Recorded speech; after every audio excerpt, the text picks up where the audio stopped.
2 లక్షల రూపాయల రుణమాఫీ చేస్తా అని శ్రీమతి సోనియా గాంధీ గారు మాట ఇచ్చిండ్రు. అందుకే ఈనాడు మా ప్రభుత్వం మా మంత్రివర్గ సహచరుల సంపూర్ణ సహకారంతో రాహుల్ గాంధీ గారు మే 6, 2022 నాడు రైతు డిక్లరేషన్ లో చెప్పిన 2 లక్షల రూపాయల రుణమాఫీని సెప్టెంబర్ 17, 2023 శ్రీమతి సోనియా గాంధీ గారు ఇచ్చిన 6 గ్యారంటీలలో అత్యంత కీలకమైన 2 లక్షల రూపాయల రుణమాఫీని ఈనాడు ఏఐసిసి అధ్యక్షుడు శ్రీ మల్లికార్జున్ ఖర్గే గారి నాయకత్వంలో ఈ ప్రభుత్వం సచివాలయంలో కూర్చొని ధైర్యంగా దర్పంగా తెలంగాణ రైతాంగానికి ఈరోజు బ్యాంకర్లు అధికారుల సమక్షంలో 6,098 కోట్ల రూపాయలను మొదటి విడతగా 1,00,000 రూపాయల వరకు అప్పున్న రైతులకు మొత్తానికి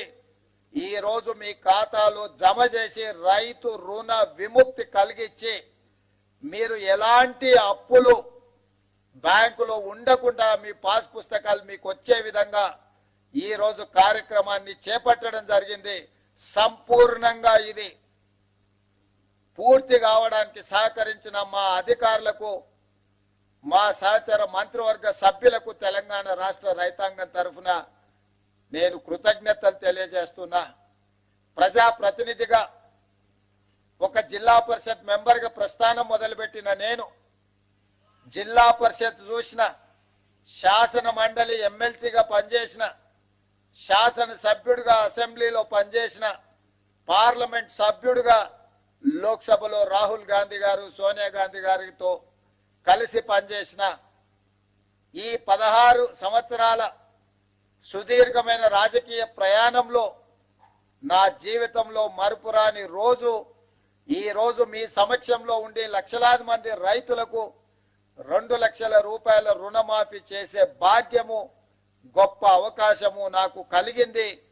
మీకు మనస్ఫూర్తిగా ఈ అవకాశం అందించినందుకు ధన్యవాదాలు తెలియజేస్తున్నా.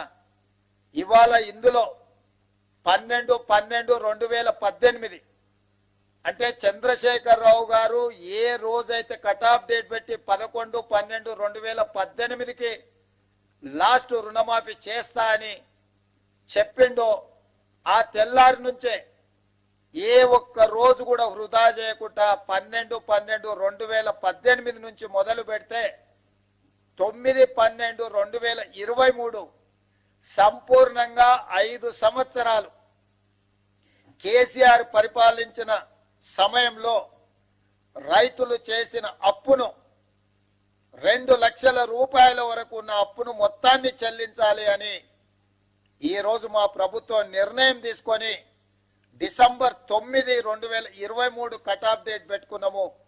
డిసెంబర్ 9కు ఉన్న ప్రత్యేకత మీకు అందరికీ తెలుసు.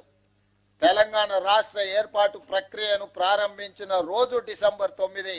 అదే విధంగా మన తెలంగాణ రాష్ట్ర కళ సాకారం చేసిన శ్రీమతి సోనియా గాంధీ గారి జన్మదినం కూడా డిసెంబర్ 9.